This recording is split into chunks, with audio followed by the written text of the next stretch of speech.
ಲಕ್ಷ್ಮೀ ಬಾರಮ್ಮ ಬಾರಮ್ಮ ಲಕ್ಷ್ಮೀ ಬಾರಮ್ಮ.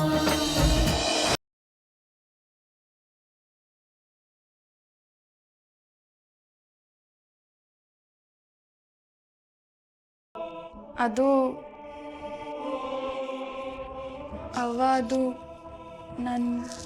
ಸರಿ, ಅದು ಏನೇ ಇರಲಿ, ನನಗೆ ಗಂಟ್ಲು ನೋವ್ತಿದೆ. ಸ್ವಲ್ಪ ಶುಂಠಿ ಕಷಾಯ ಮಾಡಿಕೊಡು. ಸರಿ ಕಣವ, ಈಗಲೇ ಮಾಡ್ಕೊಂಬತ್ತೀನಿ. ಬೇಗ ಬಾ.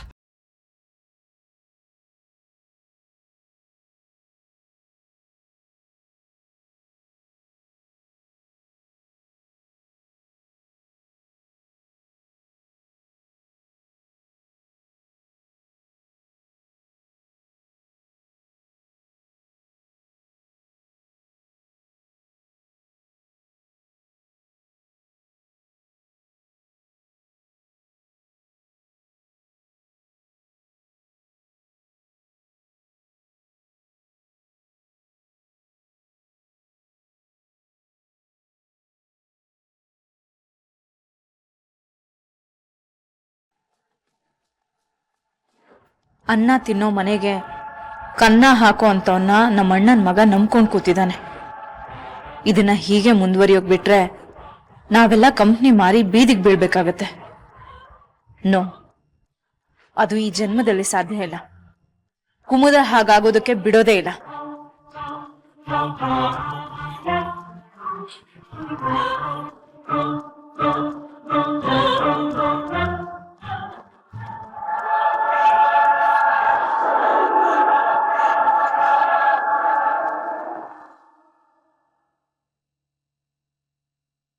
Good morning Chandu. Good morning ಅತ್ತೆ. ಯಾಕೋ ಪೇಪರ್ನ ಹೀಗೆ ಬಿಸಾಕ್ದೆ? ಏನಾಯ್ತು? ಇನ್ನೇನತ್ತೆ, ನಾವು ನಂಬಿಕೆ ಇಟ್ಕೊಂಡು ಕೆಲವ್ರಿಗೆ ವೋಟ್ ಮಾಡ್ತೀವಿ, ಅವರೇ ಮಂಟಿನೇ ಕೆಲಸ ಮಾಡಿದ್ರೆ ಇದು ಸುದ್ದಿ. ಕೋಟಿ ಜನ ನಂಬಿರೋ ಆಟಗಾರ ಬಿಡ್ಗಾಸ್ಗೋಸ್ಕರ ತನ್ನನ್ನು ತಾನೇ ಮಾರ್ಕೊಂಡಿದ್ದಾನೆ. ಲಕ್ಷಾಂತರ ಜನಕ್ಕೆ ಅನ್ನ ಹಾಕ್ಬೇಕಿರೋರು ಕೋಟಿಗೋಸ್ಕರ ಜೋಳ್ಗೆ ಇಟ್ಕೊಂಡು ಕಾಯ್ತಾ ಇದ್ದಾರೆ. ಇವ್ರನ್ನೆಲ್ಲ ನೋಡ್ತಾ ಇದ್ರೆ ಪ್ರೇಮದ ಕಾಣಿಕೆ ಸಿನಿಮಾದ ಒಂದು ಹಾಡು ನೆನಪಾಗ್ತಿದೆ. ನಿನ್ನ ಆಸೆಗೆಲ್ಲಿ ಕೊನೆ ಇದೆ. ಚಂದು, ಒಂದೇ ರಕ್ತ ಹಂಚ್ಕೊಂಡು ಹುಟ್ಟಿದವರು ಒಂದೇ ರೀತಿ ಯೋಚನೆ ಮಾಡ್ತಾರೆ ಅನ್ನೋದಕ್ಕೆ ನೀನೇ ಸಾಕ್ಷಿ. ನಾನು ಏನು ಹೇಳಬೇಕು ಅಂತ ಇದ್ನೋ ಅದನ್ನೇ ನೀನು ಮಾತಾಡ್ತಾ ಇದೀಯ. ಆದರೆ ನೀನು ದೇಶದ ಬಗ್ಗೆ ಚಿಂತೆ ಮಾಡ್ತಾ ಇದ್ದೆ, ನಾನು ಮನೆ ಬಗ್ಗೆ ಚಿಂತೆ ಮಾಡ್ತಾ ಇದ್ದೆ. ಮನೆ ಬಗ್ಗೆನಾ? ನನಗೇನು ಅರ್ಥ ಆಗ್ತಿಲ್ಲ. ದೇಶದ ಬಗ್ಗೆ ಯೋಚನೆ ಮಾಡಬೇಕಾದ್ರೆ ನಿನ್ನ ಕಣ್ಣು ದೊಡ್ಡದಾಗಿರುತ್ತೆ, ಅದೇ ಮನೆ ಬಗ್ಗೆ ಯೋಚನೆ ಮಾಡಬೇಕಾದ್ರೆ ಕಣ್ಣು ಚಿಕ್ಕದಾಗತ್ತೆ. ಮತ್ತೆ ನನ್ಗೆ ಈಗಲೂ ನೀವೇನು ಹೇಳಿದ್ರೆ ಅರ್ಥ ಆಗ್ತಿಲ್ಲ. ಒಗ್ಟಿನ ಮಾತು ಸಾಕು, ಅದೇನು ಹೇಳಬೇಕು ಅಂತಿರೋ ನೇರವಾಗಿ ಹೇಳಿ, ಪರವಾಗಿಲ್ಲ. ನೀನೇ ನನಗೆ ಇಷ್ಟೊಂದು ಸ್ವಾತಂತ್ರ್ಯ ಕೊಟ್ಟ ಮೇಲೆ ನನಗಿನ್ನೇನು ಭಯ ಚಂದು. ಚಂದು, ಆ ರಂಜಿತ್ ನಾವು ಸೆರಗಲ್ ಕಟ್ಕೊಂಡಿರೋ ಕೆಂಡ ಬೈಸಿ ಬೈಸಿ ವಿಷದ ಹಾವನ್ನ ನಾವೇ ಮನೆಯಲ್ಲಿ ಸಾಕೊಂಡಿದ್ದೀವಿ. ಕೆಂಡ ಸುಡುತ್ತೆ, ವಿಷ ನಮ್ಮನ್ನ ಕೊಲ್ಲುತ್ತೆ. ಇದನ್ನೆಲ್ಲ ನಾನು ನಮ್ಮ ಅಣ್ಣನ ಮಗನಿಗೆ ಹೇಳ್ಕೊಡ್ಬೇಕಾ ಚಂದು? ಇದನ್ನೆಲ್ಲ ಹೇಳಿಸ್ಕೊಳ್ಳೋ ಅಷ್ಟು ಅವಿವೇಕಿ ಅಲ್ಲ ನಮ್ಮ ಚಂದು ಅಂತ ನನಗೆ ಗೊತ್ತು.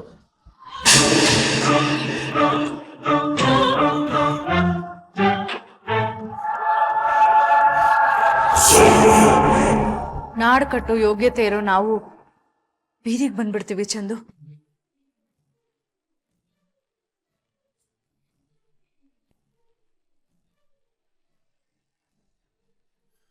ನಮ್ಮಪ್ಪನ ಶ್ರಮ, ನಮ್ಮ ಅಣ್ಣನ ರಕ್ತ, ನಿನ್ನ ಪರಿಶ್ರಮದ ಬೆವರು, ಇದೆಲ್ಲ ನೀರಲ್ಲಿ ಹೋಮ ಮಾಡ್ದ ಹಾಗಾಗತ್ತೆ. ಅದೇ ನನಗೆ ಭಯ. ನನ್ನ ಕಾಳಜಿ ಏನು ಅಂತ ನಿನಗೆ ಅರ್ಥ ಆಗ್ತಿಲ್ವಾ ಚಂದು? ಇಲ್ಲ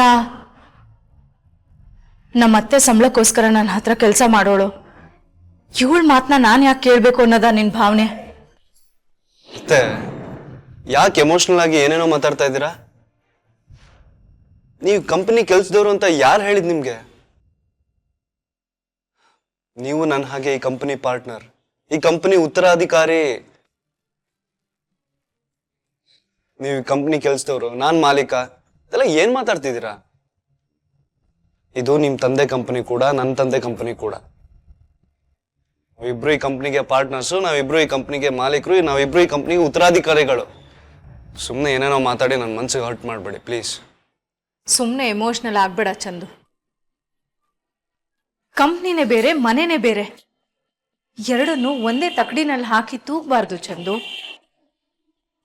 ಆ ರಂಜಿತ್ ಒಬ್ಬ ಫ್ರಾಡ್, ನಂಬಿಕೆಗೆ ಅರ್ಹನಲ್ಲ. ನನಗೆ ನಿನ್ ಪ್ರೀತಿ ಏನು ಅಂತ ಅರ್ಥ ಆಗತ್ತೆ ಚಂದು. ಆದ್ರೆ ನಮ್ಮ ಕನಸಿನ ಮನೆ ನಮ್ಮ ಕಣ್ಮುಂದೆನೆ ಕುಸ್ತು ಬಿದ್ದು ಹೋಗುತ್ತೆ ಅನ್ನೋ ಭಯ ನನಗೆ. ಮತ್ತೆ ಈ ವ್ಯಾಪಾರ, ವ್ಯವಹಾರ, ಲಾಭ, ನಷ್ಟ ಇದನ್ನೆಲ್ಲ ನನಗೆ ಹೇಳ್ಕೊಟ್ಟವ್ರು ನೀವು. ಪ್ರತ್ಯಕ್ಷವಾಗಿ ಕಂಡ್ರು ಪ್ರಮಾಣಿಸಿ ನೋಡು ಅಂತ ಹೇಳ್ಕೊಟ್ಟವ್ರು ಅಮ್ಮ. ಈಗ ನಾನು ಏನ್ ಮಾಡ್ಲಿ ಅಂತ ನೀವೇ ಹೇಳಿಯತ್ತೆ. ಚಂದು, ಗೋಸುಂಬೆ ಅಂತ ಒಂದು ಪ್ರಾಣಿ ಇದೆ ಗೊತ್ತಾ? ಅದು ತನ್ನ ಅವಶ್ಯಕತೆಗೆ, ಅನಿವಾರ್ಯತೆಗೆ ಬೇಕಾದಂಗೆ ಬಣ್ಣ ಬದಲಾಯಿಸುತ್ತೆ. ಈ ರಂಜಿತ್ತು ಹಾಗೇನೆ ಸಂಬಂಧಗಳ ಸುಂದರವಾದ ಕಾರಣಗಳನ್ನ ಬಳಸ್ಕೊಳ್ತಾನೆ. ಇವನು ಒಂದ್ ರೀತಿ ಗೋಸುಂಬೆ ಇದ್ದ ಹಾಗೇನೆ. ಮತ್ತೆ ಶ್ವೇತತೆ ಬರ್ತಾ ಇದಾರೆ, ಈ ವಿಷಯ ಆಮೇಲೆ ಮಾತಾಡೋಣ. ನನಗೆ ಹಾಗೆಲ್ಲ ಅಗತ್ಯದ ಕಾರಣಕ್ಕೆ ಮಾತನ್ನ ಬದಲಾಯಿಸೋ ಹಂಗಿಲ್ಲ ಚಂದು. ಶ್ವೇತಾ ನನ್ನ ತಂಗಿ, ನನಗ್ ಗೊತ್ತು. ನನ್ನ ತಂಗಿಗೋಸ್ಕರ ನನ್ನ ಇಡೀ ವಂಶದ ಸುಖನ ಅಡ ಇಡೋದಕ್ಕೆ ನಾನ್ ರೆಡಿ ಇಲ್ಲ ಚಂದು. ಮತ್ತೆ ಪ್ಲೀಸ್ ಶ್ವೇತತೆ ಮುಂದೆ ಏನು ಮಾತಾಡ್ಬೇಡಿ. ಎಲ್ಲೇ ನಿನ್ ಪತಿ ರಾಯ? ಯಾಕಕ್ಕ? ಈಗ ತಾನೇ ಅರ್ಜೆಂಟ್ ಕೆಲಸ ಇದೆ ಅಂತ ಹೋದ್ರು. ಕಂಪ್ನಿ ಕೆಲಸ ಅಂತಾನೆ ಹೇಳಿದ್ರು. ಯಾಕೆ ನಿನಗೆ ಗೊತ್ತಿಲ್ವಾ? ಕಂಪ್ನಿ ಕೆಲ್ಸನಾ? ಪಾಪ, ಏನ್ ಅರ್ಜೆಂಟೋ ಏನೋ. ಯಾಕಕ್ಕ? ಅವ್ರ ಕಾರಣಕ್ಕೆ ಏನಾದ್ರೂ ತೊಂದರೆ ಆಗಿದ್ಯಾ? ಅಯ್ಯೋ ಏನಿಲ್ಲ ಶ್ವೇತತೆ, ನೀವ್ಯಾಕೆ ಹಾಗೆ ಅನ್ಕೋತೀರಾ? ಏನೂ ಆಗಿಲ್ಲ ಕಣೆ. ಆದ್ರೆ ಏನ್ ಆಗ್ಬಾರ್ದಿತ್ತೋ ನಾನು ನಿಮ್ಗೇನು ಹೇಳ್ದೆ? ಅದು ಕಂಪ್ನಿ ವಿಷಯದ ವ್ಯವಹಾರ. ನಾನು ಕುಮ್ದತೆ ನಿಭಾಯಿಸ್ತೀವಿ, ಯು ಡೋಂಟ್ ವರಿ. ನಂಗದೆಲ್ಲ ಏನ್ ಗೊತ್ತು ಚಂದು. ನೀನ್ ಹೇಳ್ಬೇಕು, ನಾನ್ ಕೇಳ್ಬೇಕು ಅಷ್ಟೇ ತಾನೇ.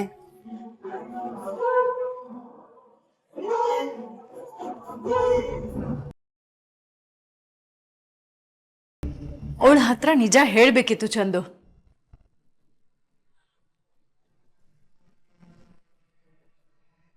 ಎಲ್ಲ ಸರಿ ಸತ್ಯದ ಅವಶ್ಯಕತೆ ಇರಲ್ಲ ಅತ್ತೆ. ಕೆಲವು ಸರಿ ಸುಳ್ಳು ಅನಿವಾರ್ಯ ಆಗುತ್ತೆ. ಯಾವಾಗ, ಎಲ್ಲಿ, ಯಾಕೆ ಮಾತಾಡ್ಬೇಕು, ಯಾಕೆ ಮಾತಾಡ್ಬಾರ್ದು ಅನ್ನೋದು ಬುದ್ಧಿವಂತಿಕೆ ಅಲ್ವಾ ಅತ್ತೆ?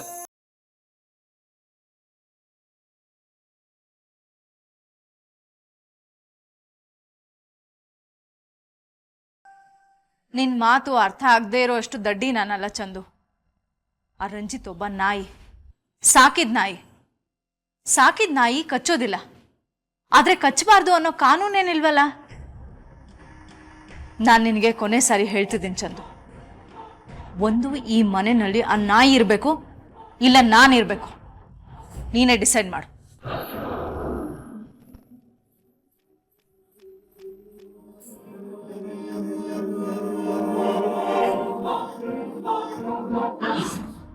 ಚಿನ್ನು, ಚಿನ್ನು, ಎಲ್ಲಪ್ಪ ಹೋದ್ಲಿವಳು? ಚಿನ್ನು, ಚಿನ್ನು.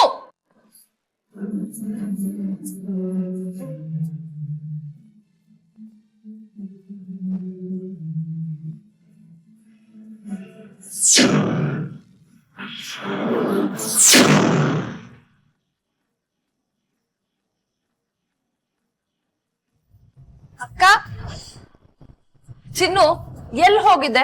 ನನ್ ಮನೆ ಎಲ್ಲ ಹುಡುಕ್ತಿದ್ದೆ. ಪಕ್ಕದ ಬೀದಿ ಕೊನೆಯಾಗೆ ಒಂದು ದೇವಸ್ಥಾನ ಆಯ್ತಲ್ಲ, ಅಲ್ಲಿಗೆ ಹೋಗಿದ್ದೆ. ಚಿಕ್ಕದಾಗಿದ್ರು ಬೋ ಚಂದಾಗೈತಕ್ಕ. ನೀನ್ ಅಲ್ಗೆ ಹೋಗಿಲ್ವಾ ಅಕ್ಕ ಯಾವತ್ತು? ಇಲ್ಲ, ಹೋಗಿಲ್ಲ. ಅಕ್ಕ, ನೀನ್ ದಿನಾಗ್ಲೂ ಒಂದ್ ಕಿತ ದೇವಸ್ಥಾನಕ್ಕೆ ಹೋಗಿದ್ ಬಾರಕ್ಕ. ದಿನಾನಾ? ಅದಾಗ್ದೇರ ಮಾತು ಬಿಡು. ಹೌದು ನೀನ್ ಕಡೆ ಸಲ ದೇವಸ್ಥಾನಕ್ಕೆ ಹೋಗಿದ್ಯಾ ಅವಾಗ? ನಾನಾ ಹಾ ನನ್ ಹುಟ್ಟಿದ ಹಬ್ಬದ ದಿನ ಅವತ್ತಂತೂ ಹೋಗ್ಲೇಬೇಕು. ಹೋಗದೆ ಹೋದ್ರೆ ನಮ್ಮಮ್ಮ ಎಳ್ಕೊಂಡ್ ಹೊಟ್ಟೋಗ್ಬಿಡ್ತಾರೆ. ನಿನ್ನಂತವ್ರಿಗೆ ಹಂಗೆ ಮಾಡ್ಬೇಕು. ದೇವಸ್ಥಾನಕ್ಕೂ ಬರಕಿಲ್ಲ ಅನ್ನೋರ್ಗೆ ಇನ್ನೇನ್ ಮಾಡಕ್ಕಾಯ್ತದೆ? ದೇವಸ್ಥಾನಕ್ಕೆ ಹೋಗಕ್ಕೂ ಸೋಮಾರಿತನನಾ? ಹೊರಗಿನ ದೇವಸ್ಥಾನ ಬಿಡು, ನಮ್ಮನೆ ದೇವ್ರ ಮನೆ ಹೇಗಿದೆ ಅಂತಾನೆ ನನಗ್ ಗೊತ್ತಿರ್ಲಿಲ್ಲ. ನಿಜ ಹೇಳ್ಬೇಕು ಅಂದ್ರೆ ನೀನ್ ಬಂದಾದ್ಮೇಲೆ ನಮ್ ದೇವ್ರ ಮನೆ ಹೇಗಿದೆ ಅಂತ ನಾನು ನೋಡಿದ್ದು. ಅಕ್ಕ, ಅಡ್ಗೆ ಮನೆಯಾಗೆ ನಿನಗ್ ಜ್ಯೂಸ್ ಇಟ್ಟಿದ್ದೀನಿ ಅಂತ ಹೇಳದ್ನಲ್ಲ, ಕುಡ್ದ್ಯಾ? ಶೋ ಮತ್ತೆ ಹೋಯ್ತು ಚಿನ್ನು, ಸಾರಿ. ನಿನ್ಗೆ ತಗೊಂಡ್ ಕುಡಿಯನ್ನಲ್ಲ, ಅದೇ ನನ್ ತಪ್ಪು. ತತ್ತಿ ನೀರು ಬೇಗ ತಗೊಂಡ್ ಬಾ, ನಾನ್ ಹೊರಗೋಗ್ಬೇಕು. ಹೊರ್ಗ ಎಲ್ಲಿಗೆ ಹೋಯ್ತಾ ಇದ್ಯಾ ಅಕ್ಕ? ಆ ಅದು ಟಾಪ್ ಸೀಕ್ರೆಟ್. ಸೀಕ್ರೆಟ್ ಅಂದ್ರೆ? ಸೀಕ್ರೆಟ್ ಅಂದ್ರೆ ಗುಟ್ಟು.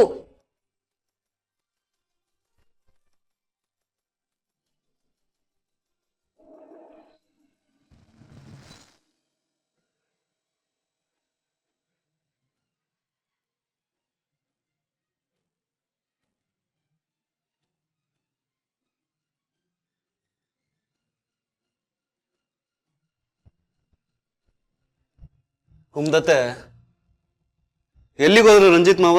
ಇಷ್ಟೊತ್ತಾದ್ರೂ ಬಂದಿಲ್ಲ. ನನಗ್ ಬೇರೆ ಆಫೀಸಲ್ಲಿ ತುಂಬಾ ಕೆಲಸ ಇದೆ. ಎಲ್ಲಿಗೆ ಹೋದ್ರು ಅಂತಾನೂ ಗೊತ್ತಿಲ್ಲ. ಬರ್ದೇ ಇರೋ ಮಳೆಗೆ ಬಡ ರೈತ ಕಾದ್ನಂತಲ್ಲ, ಹಂಗಾಯ್ತು ಕತೆ. ಯಾವಾಗ ಬರ್ತಾರೋ, ಎಷ್ಟೊತ್ತಿಗೆ ಬರ್ತಾರೋ? ಚಂದು, ಇನ್ನೊಂದು 10 ನಿಮಿಷ ವೆಯ್ಟ್ ಮಾಡು. ಅಷ್ಟರಲ್ಲಿ ಏನಾದರೂ ಬರಲಿಲ್ಲ ಅಂದರೆ ನೀನು ಕೆಲ್ಸಕ್ಕೆ ಹೊರಡು. ಇನ್ನೊಂದು ಮಾತು ಚಂದು, ಕಾಲ್ಗೆ ಮುಳ್ಳು ಚುಚ್ಚಿದಾಗಲೇ ಅದನ್ನು ಕಿತ್ತು ಬಿಸಾಕಬೇಕು. ಇಲ್ಲದೆ ಇದ್ದರೆ ತುಂಬ ದೊಡ್ಡ ಗಾಯ ಆಗ್ಬಿಡುತ್ತೆ. ಇಷ್ಟು ಬೇಗ ಎದ್ದು ಎಲ್ಲಿಗೆ ಹೋದ್ರು ರಂಜಿತ್ ಮಾವ? ಸಾಮಾನ್ಯವಾಗಿ ನನಗೆ ಗೊತ್ತಿರೋ ಹಾಗೆ ಇಷ್ಟು ಬೇಗ ಎದ್ದು ಎಲ್ಲಿಗೂ ಹೋಗಲ್ಲ. ಎಲ್ಲಿಗೆ ಹೋಗಿರ್ಬೋದು? ಚಂದು, ಅವನ ಕೈಯಲ್ಲಿ ದುಡ್ಡಿದ್ರೆ ಅವನ ಮನೆಯಲ್ಲಿ ಎಲ್ಲಿರ್ತಾನೆ ಹೇಳು? ನಿನಗೆ ಗೊತ್ತಲ್ಲ, ದುಡ್ಡಿದ್ರೆ ಸಾಕು, ಅವನಿಗಿಷ್ಟ ಬಂದ ಕಡೆ ಇಷ್ಟ ಬಂದ ಜಾಗಕ್ಕೆ ಹೋಗಿ ಇಷ್ಟ ಬಂದಷ್ಟು ಖರ್ಚು ಮಾಡಿಬಿಟ್ಟು ದುಡ್ಡು ಪೂರ್ತಿ ಖಾಲಿ ಆದ್ಮೇಲೆ ಮನೆಗೆ ವಾಪಸ್ ಬರ್ತಾನೆ. ಇದು ಯಾವಾಗಲೂ ಇದ್ದದ್ದೇ ತಾನೆ. ನೀವು ಹೇಳ್ತಿರೋದು ಅರ್ಧ ಸತ್ಯ, ಬಾಕಿ ಸುಳ್ಳಲ್ಲ ಅಂತ ನನಗೆ ಗೊತ್ತು ಅತ್ತೆ.